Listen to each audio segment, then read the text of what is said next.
And after doing some extensive testing, compression test passed, vacuum pressure test both passed, removed the cylinder, is in great shape.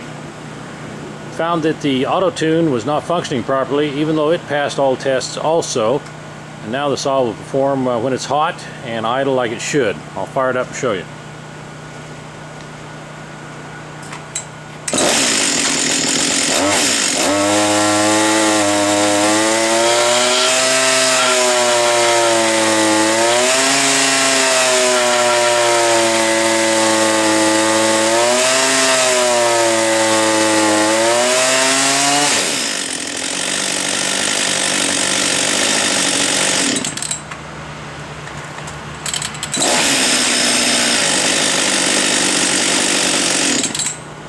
Some of these can be really tough to diagnose, especially if you don't have a hydraulic brake like that.